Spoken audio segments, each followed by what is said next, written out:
we are going to bring you a special commentary on this news by Mr. H.V. Kaltenborn, speaking from the NBC newsroom in New York. Mr. Kaltenborn.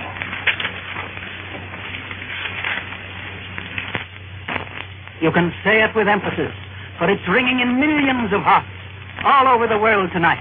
That glad, glad news that we've been waiting for years. And here it is. Sometimes it hardly seems for a moment that it can be true. We've become so immersed in war. We have lived the war so completely, so intensely, that this transition from one moment to the next into peace seems almost impossible to realize. And yet, we know it's true. We know that the President of the United States has told us that it was true. And here is what he said. The words deserve repeating again and again. I have received this afternoon a message from the Japanese government in reply to the message forwarded to that government on August 11th.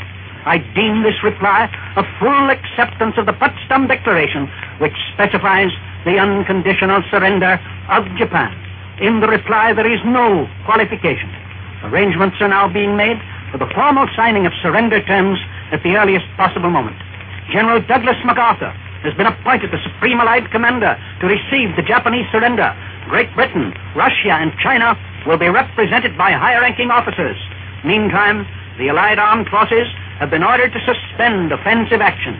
The proclamation of VJ Day must wait upon the formal signing of the surrender terms by Japan. Following is the Japanese government's message accepting our terms. Communication of the Japanese government of August 14, 1945, addressed to the governments of the United States, Great Britain, the Soviet Union, and China, with reference to the Japanese government's note of August 10th regarding their acceptance of the provisions of the Potsdam Declaration, and the reply of the governments of the United States, Great Britain, the Soviet Union, and China, sent by American Secretary of State James F. Burns under the date of August 11th, the Japanese government have the honor to communicate to the government of the four powers as follows. 1. His Majesty the Emperor has issued an imperial rescript regarding Japan's acceptance of the provisions of the Potsdam Declaration. 2. His Majesty the Emperor is prepared to authorize and ensure the signature by his government and the Imperial General Headquarters of the necessary terms for carrying out the provisions of the Potsdam Declaration.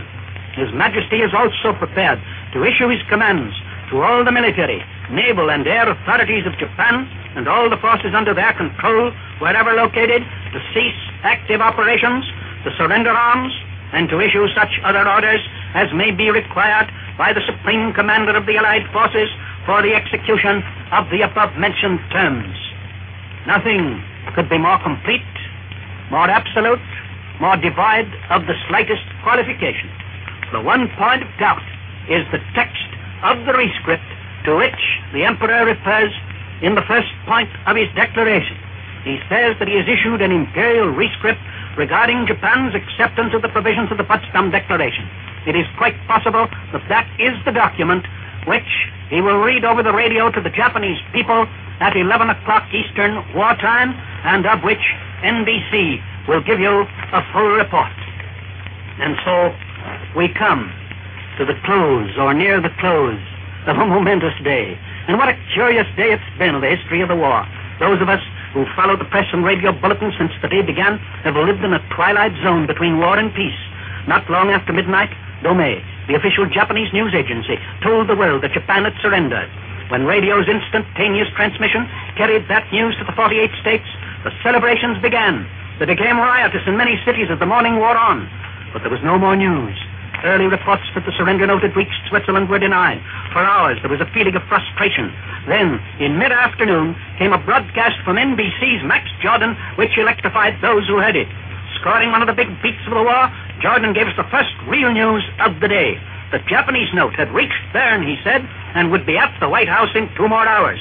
It accepted our surrender demand in principle, and those who knew what the note contained believed the war was over. In a later broadcast, Jordan revealed that a fairly lengthy note had been compressed into 160 Swiss code words, which RCA transmitted from Switzerland in just 12 minutes. The note reached the State Department at 6:04 p.m. Eastern wartime. The White House had already learned its general contents from Leland Harrison, our minister to Switzerland, and at 7 o'clock tonight, the news reporters who had been waiting for days around the White House were called into the president's office, and the president gave them the momentous news. he gave them more news at the same time.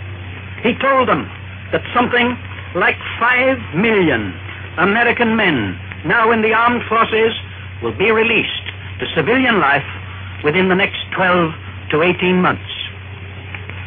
The Board of War Production told us that all labor controls are off at once, so that labor is once again a free agent to seek whatever market suits it.